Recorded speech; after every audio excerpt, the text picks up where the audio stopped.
스미스 대요리 문답 89문 심판날의 악인에게는 무슨 일이 있을 것인가? 심판날의 악인은 그리스도의 좌편에 놓일 것이다. 그리고 명백한 증거와 그들 자신의 양심에 충분한 확증에 근거하여 그들에게 두려우면서도 공정한 정죄와 선고가 내려질 것이다. 이제 최후 심판 마지막 종말론 마지막 부분을 이렇게 소개를 합니다. 그런데 이제 우리가 89문, 90문을 이렇게 봐도 최후 심판에 대한 이러한 내용들을 소개하는 그 내용 속에 그 어디에도 이런 천년왕국에 대한 그러한 그 구체적 설명이 없는 것을 보게 됩니다. 종말론에서 우리가 항상 조심해야 되는 것은 이제 세대주의적인 종말론, 시한부 종말론을 주장하는 이런 세대주의적 종말론을 아주 조심해야 됩니다. 왜냐하면 이 세대주의적 종말론의 성격이 벌써 제세례파가 천년왕국을 문자적으로 적용하면서 결국 최후 심판에 예수님의 재림 날짜를 계산을 하고 그러한 장소까지도 또 이렇게 강조를 하려고 하는 이런 형태로 결국 그래 성도들의 재산을 빼앗고 성도들의 그런 삶의 의식주와 관련된 현실의 삶들을 등한시하도록 이래서 임박한 그러한 그 종말을 강조하면서 결국 공포를 조장하고 그리고 성도들의 삶을 망가뜨리는 이러한 그 공포적인 이러한 또 폭력적인 종말론들이 천년왕국을 문자적으로 적용하면서 극단적인 날짜를 계산하는 이러한 시도들이 종교개혁 시대 때의 제세례파를 통해서 시작이 되었습니다. 이러한 그 천년왕국론이 1600년으로 넘어오면서 결국 회중파 사람들에 의해서 결국 또 이러한 그 제세례파와 같은 이러한 종말론적 해석들이 또 펼쳐져 가기도 합니다. 그렇기 때문에 장로교와 이 회중파 부분에서는 교회론만 다른 게 아니라 이런 종말론 부분에서도 상당히 많이 서로 다릅니다. 그러기 때문에 이런 회중파 부분에 있어서 제가 몇 차례에 걸쳐서 또 거듭거듭 이렇게 장로교는 회중파가 아닙니다. 정통 개혁주의는 장로교 중심의 이러한 그 개혁주의를 펼쳐 가셔야 됩니다. 왜냐하면 청교도적인 회중파적인 그런 성향으로서 이렇게 개혁주의를 또 표현하시는 분들이 있기 때문에 개혁주의를 여러분 하시려고 한다라면 비주류적인 역사 속의 비주류적인 이러한 토마스 굿딘이라든 그러니까 존 오웬, 토마스 굿딘을 출발로 해서 조나단 에드워드 그다음에 오늘날은 로이드 존스로 이어지는 이러한 회중파 계열의 청교도가 개혁주의 주류가 아닙니다.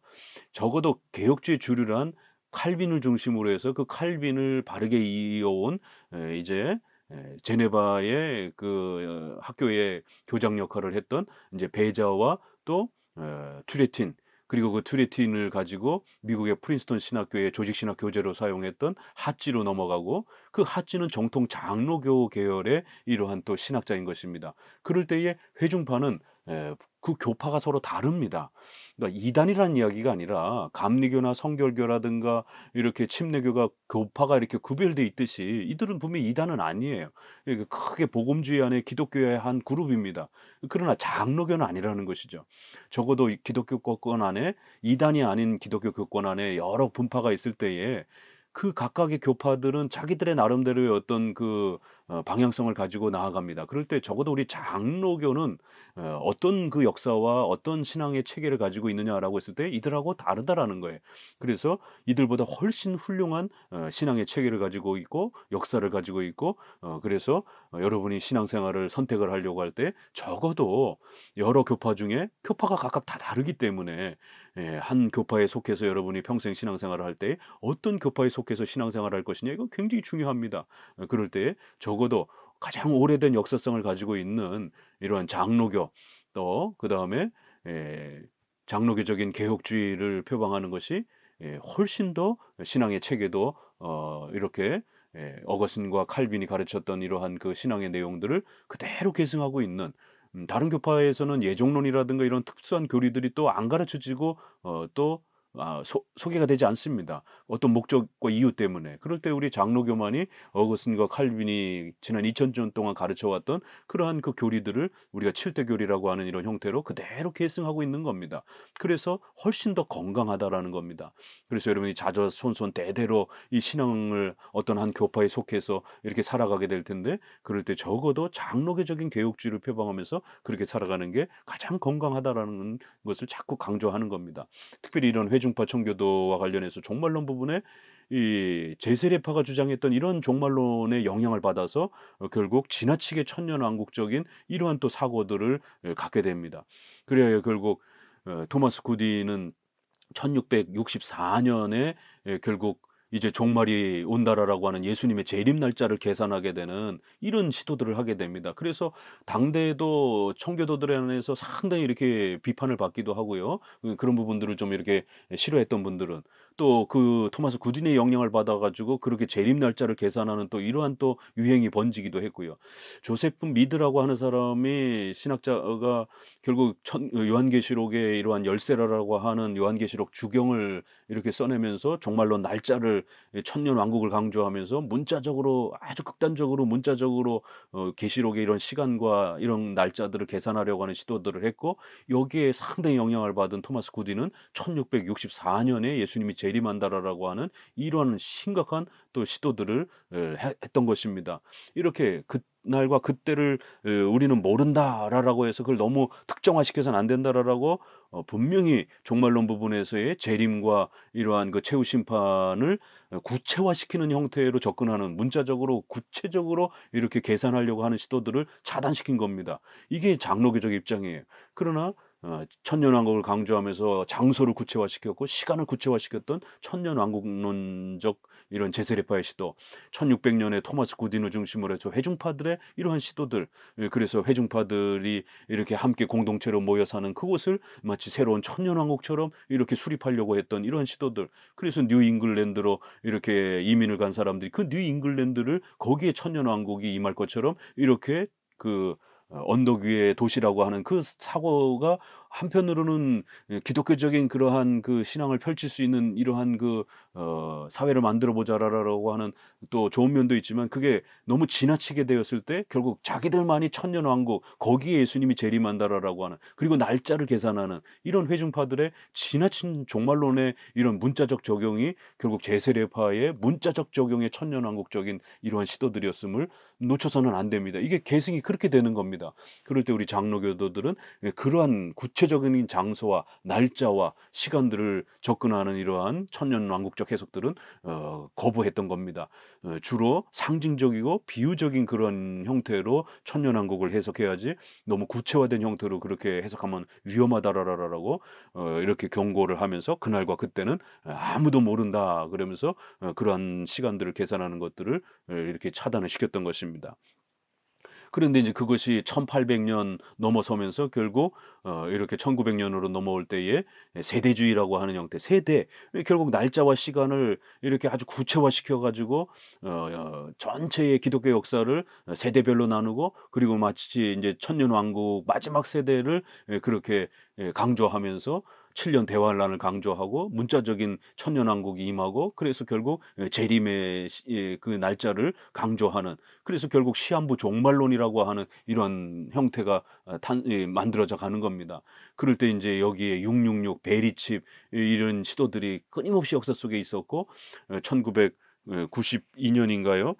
결국 그 유명한 다미선교회의 이러한 그 휴거 소동들이 한국 사회를 아주 떠들썩하게 했고, 그래서 성도들의 재산이라든가 이런 것들을 강탈하고 이런 사회적 혼란을 일으키고, 이러한 시도들 시한부 종말론을 강조하는, 최근에 들어서는 백신이라든가 코로나를 가지고 또 음모론적으로 접근하면서 백신이 666이다, 베리칩이다 뭐 이러면서 또 그 사회적인 혼란이 있을 때마다 결국 음모론적인 접근들이, 그래서 시간과 날짜를 계산하고 천년 왕국의 임박성을 강조를 하면서 성도들을 공포로 몰아넣는, 그러면서 자연적으로 재산을 이렇게 또 결국 빼앗고 성도들의 의식주와 관련된 사회적 삶을 등한시하게 만드는, 회피하게 만드는, 그래서 신앙과 이런 교회 생활에만 집중하게 만드는 이원론적인 이러한 종말적 태도들이 결국 또다시 문제를 일으키는 거예요. 이게 500년 동안 계속 반복이 되는 겁니다.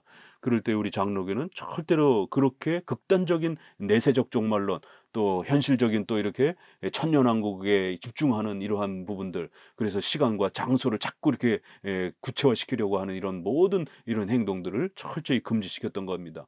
그래야 우리가 종말론 부분에서 세대주의적 종말론은 역사적으로 항상 비판을 받아왔기 때문에 조심해야 되고, 또 한국 교회는 세대주의적 종말론을 상당히 많이 받았습니다.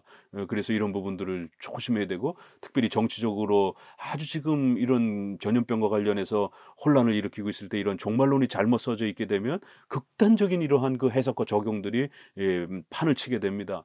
이 특별히 이러한 어 구체화된 이러한 음모론적인 또 이러한 천년왕국적 접근들은 주로 정치적으로 보수 우파적인 그런 성향을 가진 분들 속에서 많이 나타납니다. 그래서 극우적인 이러한 그 형태로 많이 치닫게 되고요. 또 거꾸로 이러한 그 천년왕국에 대한 부분들을 현실 정부를 통해서 또 이렇게 이루어 가려고 하는 또 이런 형태들에서는 또 아주 자유주의적인 또 이러한 형태로, 그래서 예수님을 사회 정치가 인권가로 이렇게 해석하는 또 이런 진보적 성향을 가진 이 그런 기독교인들에 의해서 또 현실에서 그러한 또 천년왕국을 그렇게 진보적 정부 형태로 이루고 수립하려고 하는 이런 또 형태로 지나치게 치우치는 이런 아주 극좌 형태로 또 이렇게 나타나기도 합니다. 이런 부분에서 상당히 조심하셔야 됩니다. 결국 종말론의 잘못된 이러한 그 형태로 어 시한부적인 종말론의 이런 형태로 치우치기도 하고, 또 현실에서의 그러한 파라다이스와 같은 그런 복지국가를 일으키려고 하는 이런 또 현실 또 만능적인 그런 사회 복지를 수립하려고 하는 자유주의적인 이러한 또 풍토도 항상 양극단이 위험함 속에 있는 것을 보게 됩니다. 그래서 천년왕국을 어떻게 해석하고 접근할 것이냐와 관련된 이런 부분에서 너무 적극적으로 이 부분을 구체화시키는 것들에 대해서 항상 조심하고, 이렇게 제한된 입장에서 펼쳐나가는 것이 우리 장로교의 입장임을 항상 명심하셔야 됩니다. 자, 심판날에 그러면 악인에게는 어떤 일이 있을 것이냐라고 했을 때, 여기 인제 종말 부분에서 그 어디에도 천년왕국에 대해서 설명하지 않습니다. 오히려 그 날과 때와 장소에 대한 부분에 대해서는 "모른다."라고, 이건 성경이 가르쳐 주지 않기 때문에 절대로 적극적으로 접근하거나 적극적으로 해석해 내거나 적극적으로 그거를 설교하는 방식으로 자세를 취해서는 안 된다. 우리 현실에서 그저 최선을 다해서 하나님 앞에서 우리의 교회와 국가와 사회를 책임을 지면서 최선을 다해서 살면 된다라는 거예요. 거기까지만 설명하고 있습니다. 그래서 특별히 이제 전천년, 후천년, 무천년이라고 하는 이제 요런 부분은 우리가 다 서로 존중을 합니다. 세대주의적인 전천년은 상당히 위험하기 때문에 우리가 그거는 이렇게 거부하지만, 전천년, 후천년, 문천년 이렇게 해서 천년왕국을 쪼끔 더 어떻게 해석할 것이냐는 쪼끔 이렇게 서로 존중하면서 다양성으로 열려 있어요. 왜냐하면 웨스트민스터에서 그 어디에도 천년왕국에 대한 이런 부분으로 구체화시켜서 설명하지 않습니다. 오히려 이렇게 천년왕국을 침묵하는 형태로 설명하는 것이 대부분 무천년적인 그런 스타일입니다. 왜냐하면 천년왕국을 구체화시키려고 하지 않기 때문에. 그래서 오히려 웨스트민스터는 어느 한쪽을 들지 않으면서도 이렇게 좀 더 상징적이고 비유적으로 이렇게 천년왕국을 설명해 가는 그러한 침묵하는 형태로 이렇게 드러내지 않는 방식으로 무천년에 좀 더 가까운 형태가 웨스트민스터의 이러한 그 큰 입장이고, 그러나 전천년이나 후천년을 무시하지 않는 우리 개혁주의 신학자들 안에도 이렇게 전천년을 좀 더 강조하는 박형룡, 박윤선 목사님이 있고, 후천년을 또 이렇게 강조하는 뭐 로네임 베트러라든가, 이렇게 개혁주의 안에도 약간 차이가 있어요. 그러나 대부분 이렇게 바빙크나 카이퍼라든가 벌콥이라든가 또 이렇게 대부분의 이러한 주류 개혁주의 신학자들은 종말론에서 무천년적 그러한 상징적 입장으로 해석하는 것을 훨씬 더 선호하기도 합니다. 이렇게 웨스트민스터는 이러한 입장을 취하고 있는 거예요. 어디에도 천년왕국에 대한 설명 없고 또 그 날짜와 장소를 구체화시키지 않습니다. 핵심적인 것은 예수님의 재림, 그다음에 천국과 지옥에 대한 분명한 이러한 심판적 행위, 그리고 신자의 부활, 이런 부분들이 핵심적 교리의 내용인 걸 알 수가 있습니다. 이제 악인들은 반드시 좌편의 영원한 지옥의 형벌을 받게 될 것인데, 그러나 이제 웨스트민스터 신앙 고백에서는 유기자들에 대한 선택받은 자들, 유기자들을 33장 2장에서는 언급을 합니다. 그러나 여기서는 유기자에 대한 그 강력한 표현을 언급하지는 않습니다.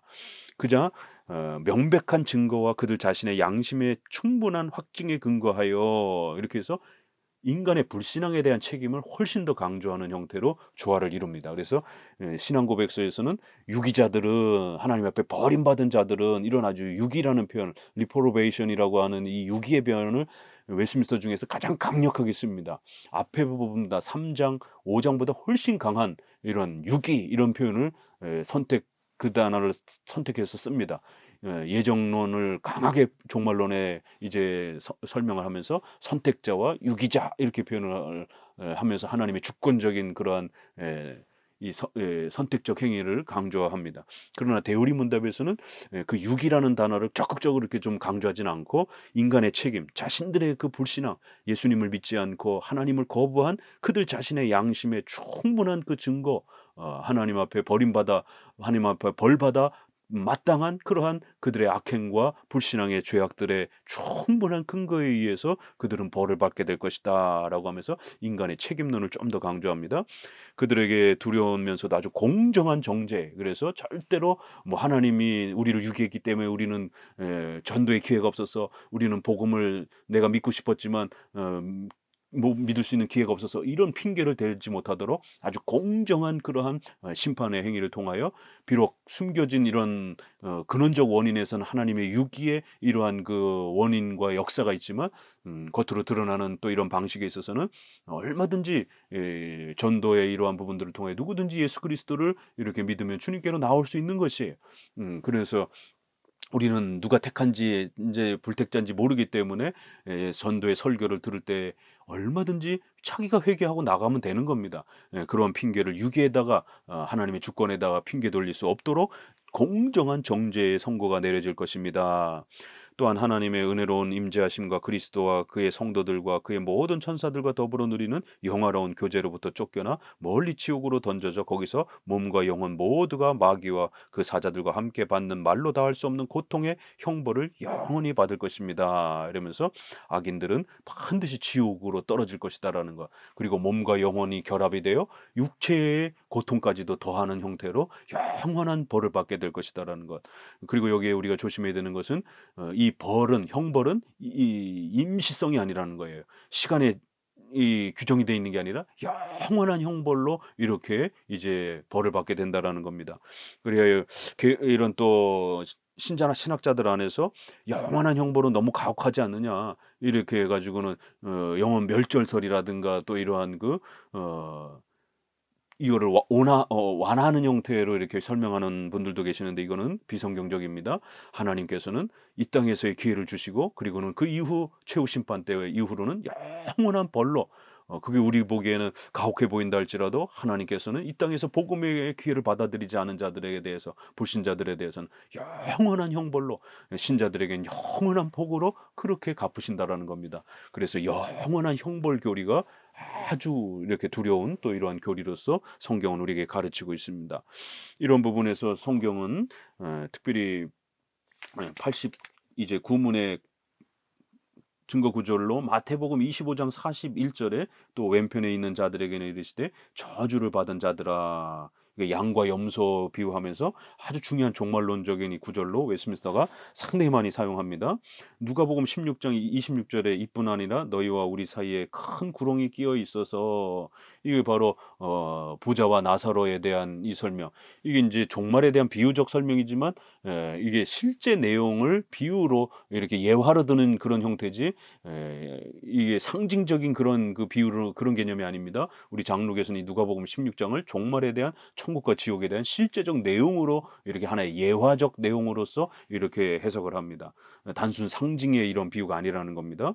실제 내용으로 누가복음 16장을 이렇게 천국과 지옥의 설명으로 지옥의 이러한 참혹함들을 이렇게 또 소개를 합니다.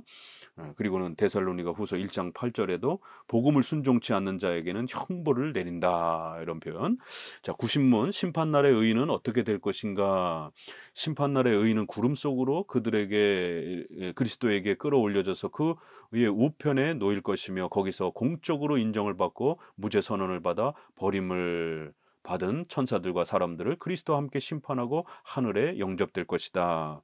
여기 이제 마지막 최후 심판에 대한 내용도 그 시간, 뭐 7년 대화 환란, 그 임박한 어떤 징조에 대한 이런 설명들 하나도 없습니다. 바로 그저 심판 날에 대한 내용을 소개하면서 예수님의 재림, 심판 이것이 동시적으로 이렇게 이루어지는 것처럼 이렇게 동시성으로 설명을 하지 이거는 무슨 시간적으로 이렇게 지나치게 시간을 계산하면서 이렇게 구체화해서 설명하지 않습니다. 특별히 조심해야 될 것은 데살로니가전서 4장 17절에 그 후에 우리가 살아남은 자도 저희와 함께 구름 속으로 끌어올려 공중에서 주를 영접하게 하시리니 그리하여 우리가 항상 주와 함께 있으리라. 결국 이 말씀을 문자 그대로 적용을 해서 세대주의자들이 휴거라라고 하는 이러한 그 종말론을 또 이렇게 만들어냈죠.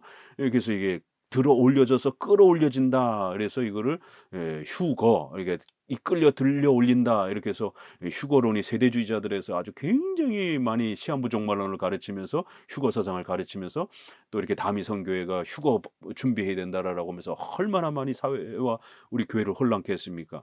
이게 랩처라라고 하는 용어인데 이게 황홀경이라고 하는 그런 단어예요.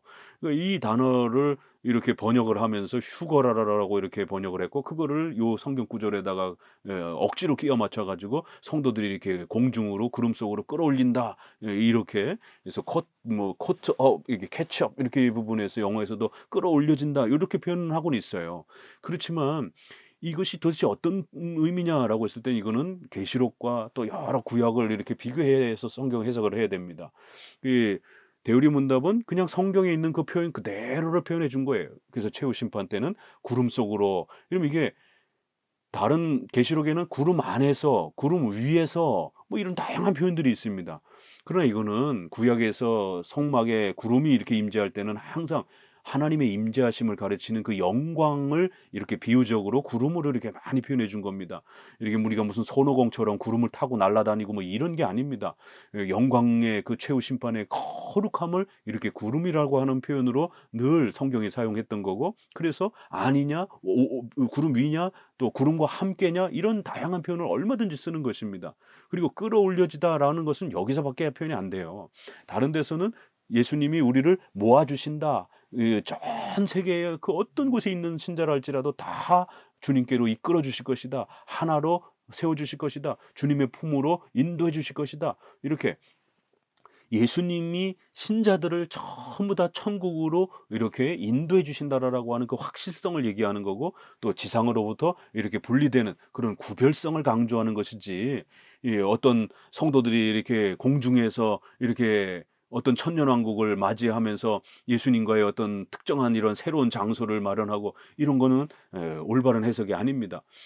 새로운 땅과 새 하늘을 하나님이 만들어 주시면서 예수님과 우리가 부활체와 함께 살아가는 그런 형태로서 종말론 정도로 소개하는 것이지 무슨 이렇게 공중으로 떠올라 가지고 어디를 이렇게 다니고 막 이런 것은 올바른 가르침이 아니고 성경에서 이런 과장법 또 비유법 이런 걸 통해서 이렇게 구름이라는 단어 그다음에 이렇게 공중이라고 하는 그래서 이 땅의 지상은 좀 더 죄와 악이 가득한 그런 형태로 많이 설명을 했기 때문에 최후 종말에는 천국이라고 하는 이런 거룩한 영광스러움을 이렇게 지상과 분리되어진 구별된 그래서 영광스럽게 하나님께로 초대되어진다라고 하는 그런 부분들을 강조하는 것이지 이걸 마치 성도들이 막 날아다니면서 이렇게 휴거의 어떤 이러한 형태로 적극적으로 이 부분을 너무 지나치게 문자로 해석하면 안 되는 겁니다. 종말의 교리란 이 한 구절을 갖고 해석하는 게 아니라 여러 종말의 교리를 가지고 종합적으로 이렇게 결론을 내려야 되는 거예요. 다른 구절에서는 공중이 아니라 이 땅에서 하나님의 은혜 속에서 우리가 그리스도와 함께 살아가는 또 그렇게 또 설명을 하는 겁니다.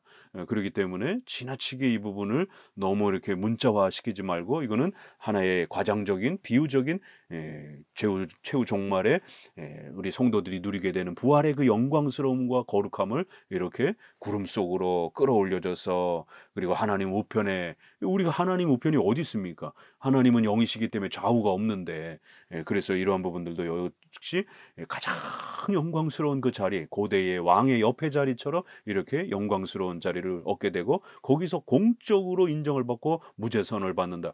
이거 아주 굉장히 중요한 단어입니다. 그러기 때문에 요 부분에 있어서 공적으로 인정을 받고 무죄선을 받는다라고 했을 때 이건 바로 칭의와 관련된 이런 부분입니다. 그랬을 때 요 부분을 로마 가톨릭은 이 성경 구절에 연결된 이런 부분들을 봐라. 그러기 때문에 칭의 아직 완성된 게 아니다. 최후 종말에 가서 이제 천국으로 인도될 자들이 그때 가서 이제 완성이 될 것이다. 이렇게 하면서 유보적 칭의, 이 점진적 칭의, 미확정적 칭의 이렇게 소개를 합니다. 그러나 우리는 확정적 칭의, 이 땅에서 이미 칭의가 완성된 거예요. 그런데 왜 이런 표현을 쓰느냐? 최후 종말 때는 온 세상에 바로 하나님께서 우리의 칭의를 만방에 선포하신다는 선언하신다라는 공포의 개념이지 예, 이렇게 알린다라는 그런 개념이지 이걸 거기에서 그때 가서야 입증하라고 그때 가서야 이제 뭔가 확증을 해가지고 이렇게 가면 큰일 납니다. 그렇게 되면은 칭의가 완성되지 않은 것처럼 이렇게 뉘앙스가 나타납니다. 온 세상에 하나님의 백성들이 얼마나 귀하고 소중한지를 만방에 그들의 의로움을 온 세상에 선언한다. 무죄 선언을 한다라는 게 그때 가서 이제 죄가 없다라는 것을 인정한다 이런 뜻이 아닙니다. 그들의 무죄는 오늘 우리가 칭의받은 거고 무죄함을 인정받은 거예요. 그리고 최후 심판 때에는 이제 더 온 세상에 그렇게 천사들 가운데 또 온 세상에 우리 신자들의 무죄함을 그렇게 만방에 하나님께서 알릴 것이다라고 하는 공표, 공포, 선언 그런 개념입니다.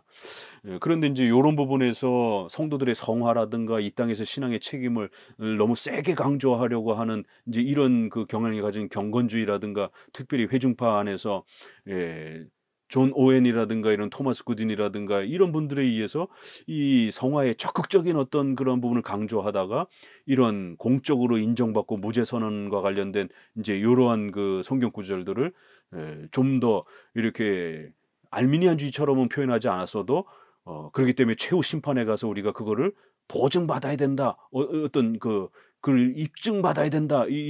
그렇기 때문에 지금 최선을 다해서 선행을 행하지 않느냐 않는다라면은 그러한 부분 최후 심판 때에 그러한 확증이라든가 이런 부분들이 무효화될 수 있다라는 것처럼 이런 어떤 그 표현을 이렇게 상당히 즐겨 씁니다. 그래서 이 미국의 유명한 그 트루먼 목사님도 이런 오웬의 이러한 그 성화적인 이런 거를 종말론과 연결시키는 이런 형태들은 칭의에 자칫 잘못하면 위험이 발생이 될 수 있다라고 상당히 비판적으로 트루먼 목사도 이런 회중파의 이러한 부분들에 대해서 문제가 있다라고 이건 너무 과하게 성화론을 강조하고 그 성화의 강력한 그런 어떤 그 열매와 증거로 종말론 때에 공적으로 이렇게 마치 입증을 받는 확증을 받는 것처럼 그러기 때문에 지금 성화가 부족한 자들이라든가 신앙과 회개가 부족한 자들은 최후에 이렇게 입증과 확증을 못 받는 것처럼 이렇게 설명하는 지나친 그 강조 방식들은 결국 칭의론을 또 위협할 수 있는 잘못 또 오해할 수 있는 그런 형태로 갈 수 있는 위험이 있다라고 이렇게 또 책망 이렇게 비판적으로 논평을 하기도 합니다. 그래서 경건주의는 이제 그런 부분에서 신학의 체계가 약하다 보니까 이러한 그 칭의론의 이 성격을 또 이렇게 훼손하게 되는 이제 이러한 연약함들의 신학의 부족함들이 이렇게 늘 문제가 되었던 겁니다. 대의리 문답에서는 공적으로 인정받고 무죄선을 받는다는 것은 공포하는 선언적인 그러한 의미의 성격임을 꼭 명심하셔야 됩니다. 버림받은 천사들과 사람들을 그리스도와 함께 심판하고 하늘에서 영접될 것이다. 거기서 그들은 영원토록 모든 죄와 비참에서 온전히 그리고 영원히 해방될 것이며 도저히 상상도 할 수 없는 기쁨으로 충만할 것이다. 이게 버림받은 천사들과 사람들. 그래서 여기 리프로베이트라고 하는 요 표현, 리프로베이션이 육이라고 하는 아주 강한 단어인데 웨스트민스터에서도 이렇게 쓰고 여기에서 이제 조화를 이루는 걸 보게 됩니다. 앞부분에서는 결국 불신자들이 벌 받는 것은 그들의 불신앙에 대한 책임이다. 이거를 앞부분에서 89문에서 먼저 사용했고 그럼에도 90문에서는 불신자들의 최종적인 그러한 심판의 궁극적인 원인은 예정의 기초에 있다라고 하는 선택과 유기라는 또 이 근원적 원인을 마지막 추가적으로 한 번 더 설명해서 절대로 인간의 어떤 공로가 개입되지 못하도록 이렇게 한 번 더 버림받은이라는 단어를 이렇게 한 번 더 이렇게 추가해서 조화를 이루는 것을 보게 됩니다. 그리고는 이제 영원토록 그리고 온전히 영원히 이렇게 천국에 살아가게 될 것이고 또 그들은 인제 그리고 셀 수 없는 많은 성도들과 천사들과 함께 어울리며 특히 하나님 아버지와 우리 주 예수 그리스도와 성령을 영원토록 직접 대면하고 즐기며 또한 몸과 영혼이 영원토록 완전히 거룩하고 행복하게 될 것이다 그래서 종말론도 삼위일체 형태로 그렇게 마무리 짓는 것을 보게 됩니다. 절대로 예수님만 강조하지 않습니다. 절대로 이렇게 성령만 강조하지 않습니다. 삼위일체 하나님 형태로 이렇게 종말론도 이렇게 조화롭게 구성을 하고 또 영원히 이런 표현을 강조하는 것을 보게 됩니다. 이것이 곧 보이지 않는 교회에 속한 성도들이 부활과 심판날에 그리스도와 더불어 영광 중에 누리게 될 완전하고 충만한 교제다. 이러면서 영원히 완전히 이런 표현을 계속 거듭 강조하면서 종말에 이러한 우리 성도들이 누리게 되는 것은 이제 영원토록 더 이상 이제 새로운 어떤 그러한 복음의 전도의 기회가 주어지지 아니하고 이제 이 땅에서 복음을 받아들이고 믿음을 가진 성도들은 완전하게 영원히 충만히 천국에서 영생하게 되는 하나님의 자녀로 살아가게 되는 이 복된 은혜를 누리게 됩니다라고 이렇게 강조하는 것을 보게 됩니다. 이제 종말론을 마치면서 우리 장로교적인 종말론이 이렇게 얼마나 훌륭하고 건강한지 특별히 종말론이 이렇게 역사 속에서 잘못 해석되었을 때 성도들의 삶에 신앙에 얼마나 지대한 피해를 입혔는지를 또 기억하면서 오늘날 또 전염병의 위기 속에서도 수많은 종말론들이 성도들에게 어지러움을 이렇게 주고 있습니다. 그럴 때 우리 장로교적인 종말론을 잘 정립해서 또 이런 코로나의 위기들을 또 잘 이겨내는 우리 성도들 되시기를 바랍니다. 감사합니다.